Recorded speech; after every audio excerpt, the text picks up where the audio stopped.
За сайн байцгаана үзэгч та бүхэнд энэ өрөө мэндийг төвшүүлье. Palama компани эмзүүч сайн чанд. Тэр өнөөдөр би та бүхэндээ солонгосын уламжлалт онгоох ухаанаар гар аргаар үйлдвэрлэгдсэн уухан тангийн талаар танилцуулах гэж байна. За уухан тан маань өөрөө 18 зүйлийн эмийн ургамал 6 төрлийн амьтны гаралтай зүйл агуулсан ийм одоо 100% байгалийн гаралтай гайхамшигтай бүтээгдэхүүн байгаа. Энэ танны маань одоо эм судлалын үүдэл нь гэх юм бол зүрхний үйл ажиллагааг дэмжих, зүрхний титэм судсыг өргөсгөж өгөх, за артерийн даралтыг докторжуулах, за мөн биеийн дархлын системийг идэвхжүүлэх, бодис солилцоог дэмжих замаар бактери, вирус одоо нянд одоо өртөмтгий чанарыг нь багасгах, за мөн мэдрэлийн системийг тэнцвэржүүлэх, за мөн тархины эдсийг нөхөн төлжүүлэх ийм одоо үйлдэлтэй байгаа. Ийм үед үүсдэг хам шинжүүд буюу дээд доод мөчтийн саа, за мөн нүүрний талсаа, за мөн сэтгэл санаа докторгүй болох, сэтгэл готролд орох, эсвэл хит догтлох ч юм уу тий ерөнхийдөө шизофрен гэж ярьдаг. Ийм үед мөн хэрэглэн. За мөн одоо артерийн даралтыг докторжуулж өгнө. Ерөнхий биеийн одоо дархлын системийг идэвхжүүлж өгнө.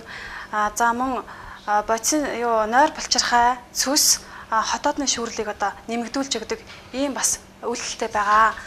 За хэрэглэх заалтай хувьд бол тархин цус харуулах буюу нөгөө артерийн даралт хэд өндөрснөөс болоод даралтаар унах гэж монголчууд ярьдаг. Тэр үед үүсдэг хам шинжүүд дээд доод мөчтийн саа, нүүрний талсаа, тэгээ бас нөгөө сэтгэл готрол эсвэл хит тогтол гэх мэт шизофренийн хам шинжүүд үзэг. Ийм үед бас хэрэглэн. За мөн артерийн даралт хэд өндөрсөн үед эсвэл унсан үед, хоёр даралт ойрцсон үед ингэж хэрэглэдэг.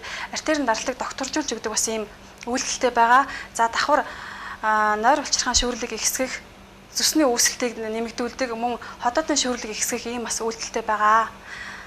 За давхар нөгөө биеийн дархлын системийг идэвхжүүлэх, зүсний эргэлтийг дэмжих замаар бас биеийн одоо ерөнхийд нь биеийн дархлын системийг идэвхжүүлдэг ийм бас үйлдэлтэй. Хэрэглэх арга тун нь гэхээр 16-аас дээш насны хүүхэд бол насан туршид нэг ширхэг үрлийг зажилж усаар даруулж байна. За 7-оос 15 настай хүүхэд бол 3-2 үрлийг уuna. За 5-аас 7 настай хүүхэд бол 2-1 үрлийг усаар даруулж хоногт 1 удаа уuna. 2-оос 4 настай хүүхэд 3-1 үрлийг ууж хэрэглэнэ. За 1 настай хүүхэд болон түүнээс доош настай хүүхэд бол 4-1 үрлийг хоногт 1 удаа усаар даруулж ажиллаж хэрэглэнэ.